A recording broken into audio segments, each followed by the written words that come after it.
Hey guys, Toby Mathis here with Anderson Business Advisors. Question we get a lot is how do the rich pay such little amounts in taxes? I'm going to clarify this. We're going to talk about federal income taxes first off, and I'm going to show you the difference between the types of income. And then it becomes very, very apparent once you kind of know some of the basic rules, and you'll be like, why don't I do that? Saying that for years. Why don't you do that? You can. Absolutely. So let me just jump right on in. I'm going to switch over my screen. I'll put myself up in the corner for as long as I can.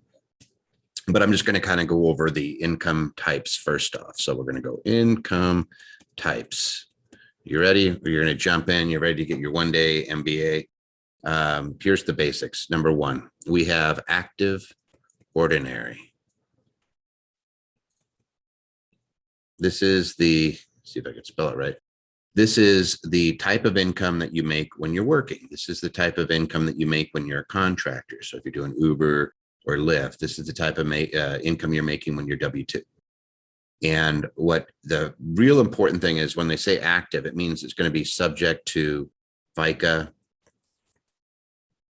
Social Security, or self-employment. They're all the same thing.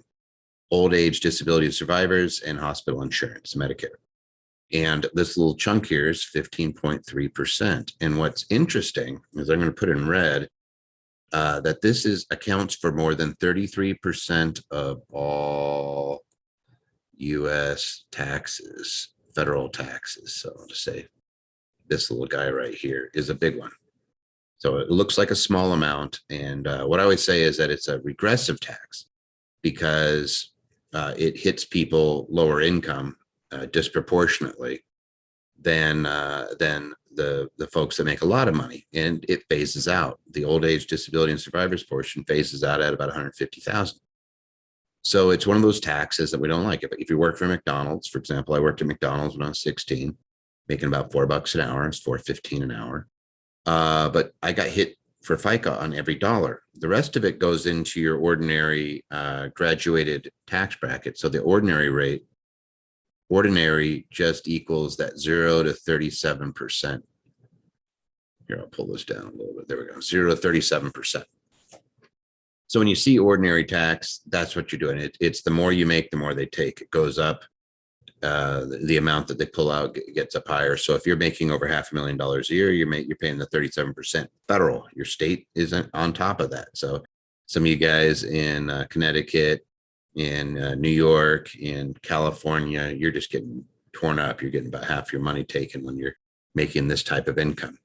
The second type of income that I want to talk about is a category called portfolio. And portfolio income really has three different types, subtypes. So I'm just going to call them A, B, C, D. Let's just say A is royalties. So if you write books, if you create video games, if you're doing something where you're getting some sort of income stream off of it, you're getting a ordinary income, but no FICA, SS or SE. Now there's one little caveat on there, is that in the if you're getting an advance on a book, like you're getting an advance to write the book, then that would be active ordinary income because you're actually doing something. But once the book's out and you're getting copyright income, none of this, none of this guy, none of the self-employment tax anymore or Social Security. So there's royalties, there's interest. If you make interest, it's also going to be ordinary. The next category is dividends. And I always say this is rich guy income because here's what's interesting about dividends. If they're qualified dividends, so I'm assuming your US stock market, then it's taxed as long-term capital gains. And I'm going to go over what that is in a second, but I'll just let you know it's 0, 15, or 20%, depending on your income. So for example, if you're making less than $80,000 a year, your capital gains rate is a big whopping 0%. If you are somebody in the mid-level, so let's just say 80 to 500,000-ish, you're going to be 15%. And then if you're in the highest tax brackets, you're going to be at 20%. So it becomes really, really simple. The last one is capital gains. And there's two flavors. Flavor one is short term. Oops. Which is less than a year of holding, or 40% of 1256 contracts. So that's just futures. You don't have to remember that. Just remember that short term is less than a year. You hold something less than a year, this could be taxed as short-term gain.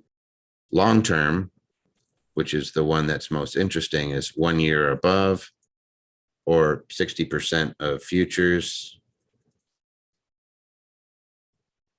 And this one's the 0, 15, 20%. Short term is ordinary. So I'm going to get my little red out. I'm going to say, look at this one, look at this one. So we automatically have dividends, and we already start looking at capital gains. And believe it or not, that's where the wealthy make a ton of their money. Surprise, surprise. In other words, we can see that it's cut in half. Instead of 37%, you're at 20%. Now, there is something called the net investment income tax that gets piled on. It's 3.8%. That will be on the highest bracket. So realistically, think of it as 23.8%. Last type of tax, and then I'll show you how this stuff interplays, is passive income.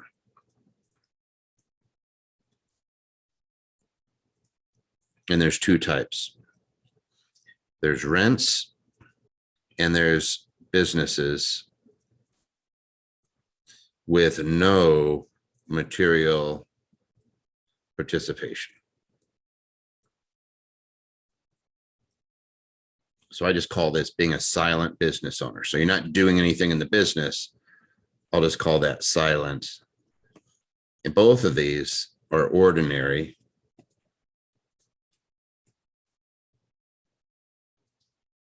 And why it's really important is that on losses, for example, in real estate, you can create some paper losses with something called accelerated depreciation. Those losses can only offset other passive income. So passive losses can only offset other passive income. And there's a couple of exceptions where you're an active participant and your income's low enough, under 100,000, or you're a real estate pro. Now, there's little nuances in all these. There's a few little exceptions, like in real estate. If I'm doing Airbnb and I'm 3 days average rental, like I'm just churning people through there, they're going to treat you like an ordinary income. They're going to say, oh, you're an active ordinary business, unless you're not materially participating. You have somebody else do it, in which case you become passive, but it'll pop up and then back down. But it won't be rental income. It'll be something else. And the reason that's important is because if it's something else and it's active, then you could use it to offset any type of income. And rich people are really, really good about doing that. So I'm just going to put myself back up on the screen here. Make that thing go away and say we now have identified a few different types of income sources that are tax advantage. Now, here's what's the real truth on this is the things you didn't notice up there. What you didn't notice up there is you don't have to pay tax on loans. Like loan proceeds are not an income source, if you noticed. So let's say that I am a guy named Elon Musk and I have billions of dollars of stock in a company. One of the easiest ways for Elon to avoid tax isn't to mess around with any of the income sources. He doesn't really take much income, but he has capital assets that could be used as security on a loan. Like if somebody's looking at Elon saying, I'd like to loan you some money, they're going to enter into a note and say, hey, I'll loan you the money, Elon. I know you're going to pay me back, but just in case, let's secure it with some real estate or some stock. When you do it with stock, it's called a security-backed line of credit. What's interesting there is there's no tax for Elon. So Elon could borrow $1 billion off his stock portfolio, probably has, and does not have to pay any tax on that money. Anybody could do this. So let's say I have a I remember I was just looking at UBS, and one of the things that they had is, say you have an account, it could be 250,000. I imagine that you're probably better if you're 500,000 or something like that. But they'll generally allow you to borrow up to half of it off of your stock portfolio, because they know that stocks fluctuate. But even in the worst year in 2008, stocks only went down 38%.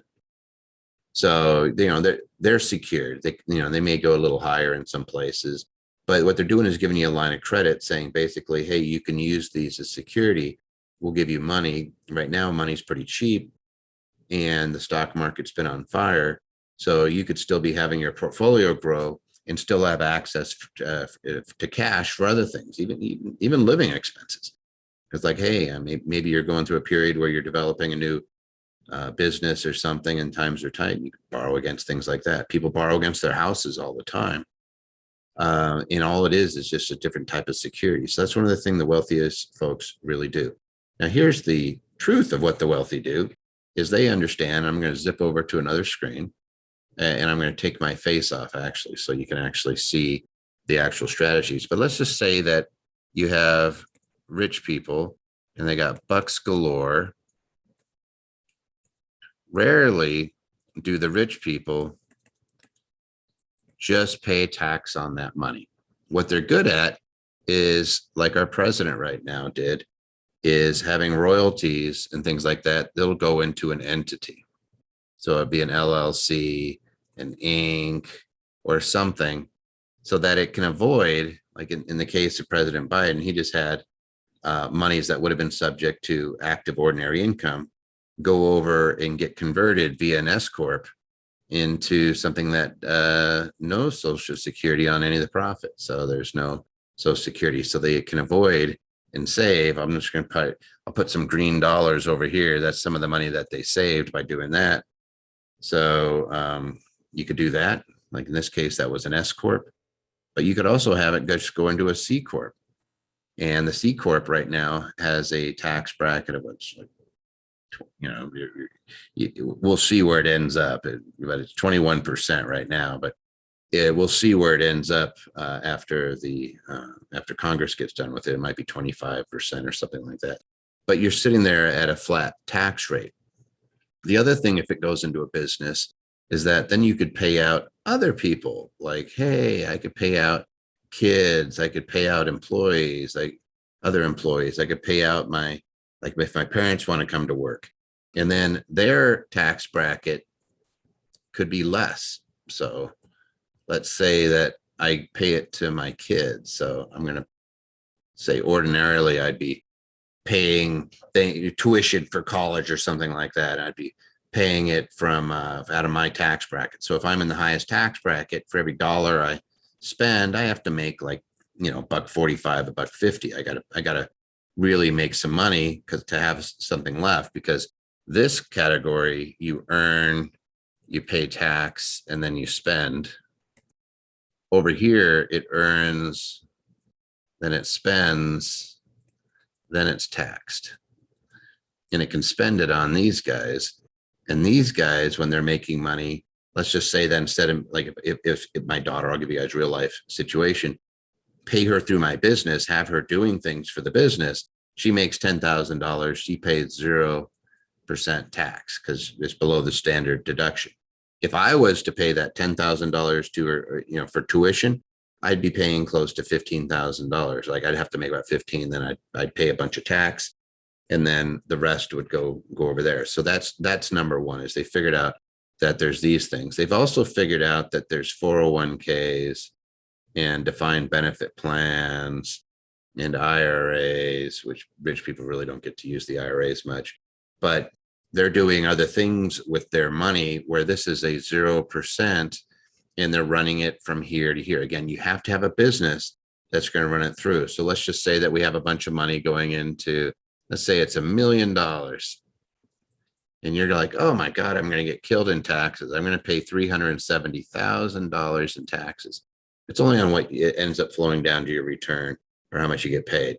I could actually get a huge chunk of that. So like defined benefit plans, we base them off of your current income and age, and we reverse engineer how much has to go into the how much has to go into the, here, I'll put myself back up here, on how much has to go into the plan based on your year, on your age, and how much you should be receiving to stay consistent with your income source. So for example, if I'm making $200,000 a year, instead of saying, oh, you could put 58,000 a year in, what they do is they say, hey, you get an actuary who runs the numbers and says, hey, Toby, you're, X years old, you're making $200,000 a year.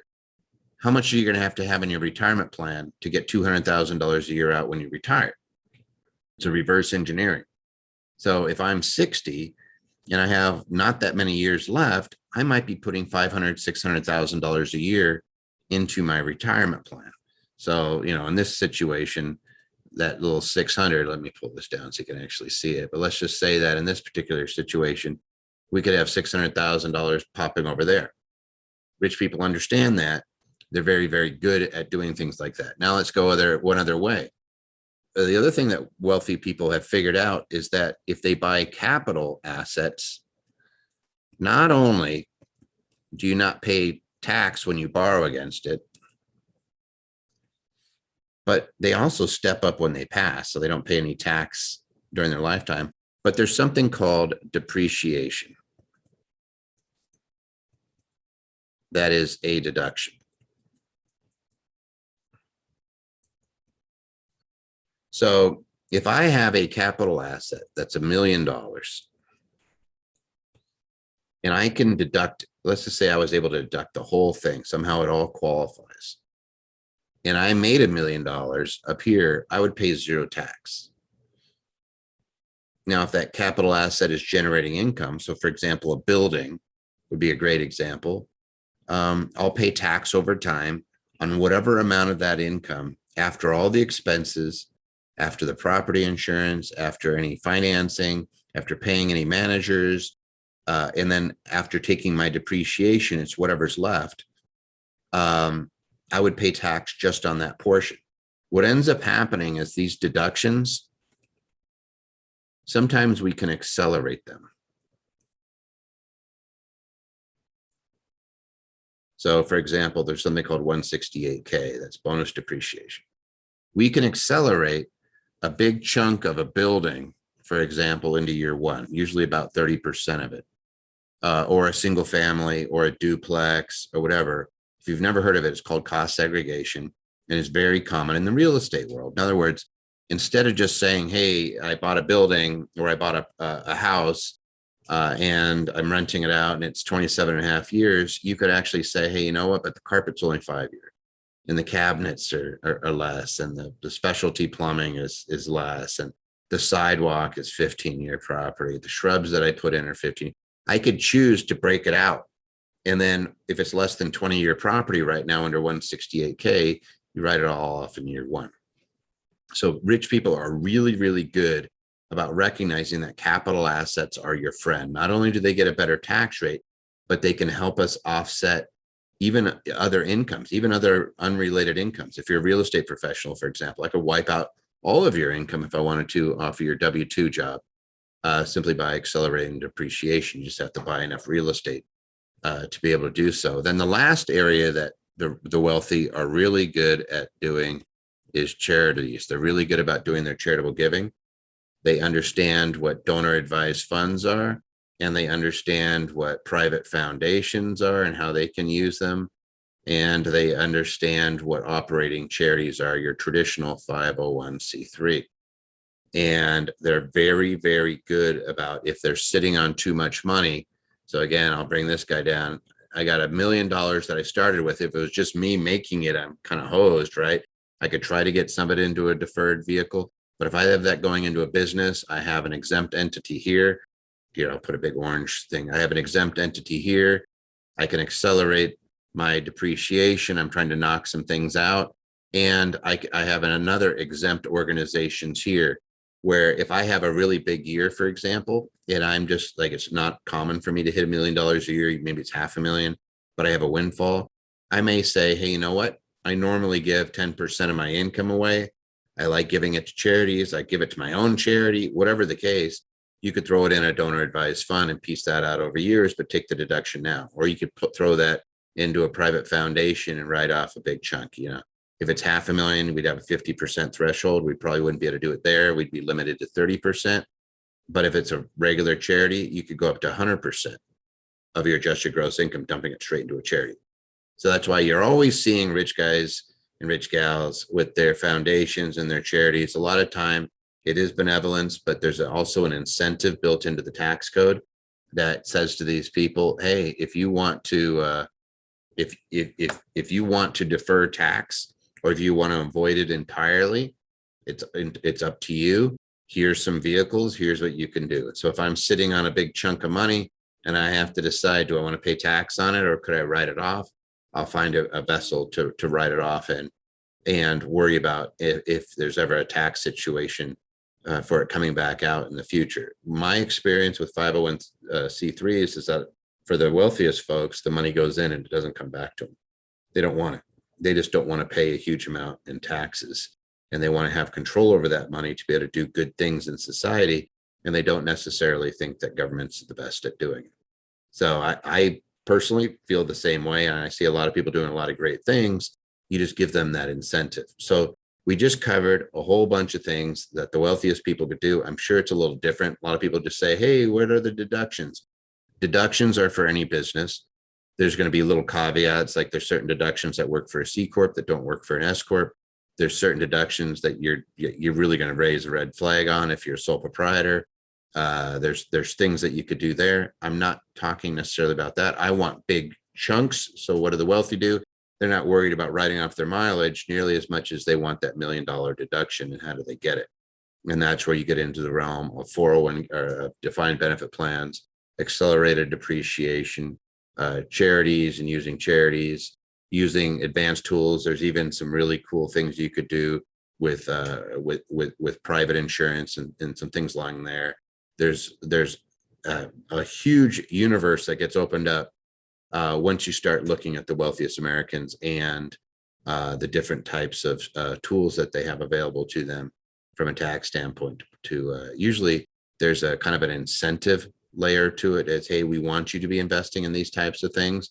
And so there might be tax credits, there might be accelerated depreciation, other things. And that's where the wealthy are putting their money, because they're saying, hey, if it's tax advantage, then I get even more. But if I'm having to spend my money with that I'm investing with after tax dollars, they just took half of it. I'm playing with half the money that I'd ordinarily get to play with, and it becomes not as attractive. So if you can kind of follow along what these folks are doing, they're just saying, hey, if I could save the 50%, this is a much more palatable investment and I have a much bigger tax appetite, so I'm going to go into them. And that's it. Hey, if you like this type of information, like this video and subscribe. We're constantly putting out information to help you keep more dollars in your pocket, sometimes to just demystify things. So like when you see really horrible articles saying that billionaires don't pay their fair share, you understand why and what the rules are. And as to whether they're good or bad, that's a matter for Congress, but we shouldn't be demonizing people just for following the rules as they're written, because again, you can see when something is actually incurred and what type of income it is. And you go, oh, it's that type of income. That's why they're paying so low on it. I get it. And I can do it too. I think I'm going to do what they do and not be too upset about it and say, hey, I'm thankful that Congress gives me incentives to be an investor, gives me incentives to get into real estate, gives me incentives to give away money to charities, gives me an incentive to even operate a charity. All those things are pluses. And instead of griping about somebody else using it, I might just do what they're doing.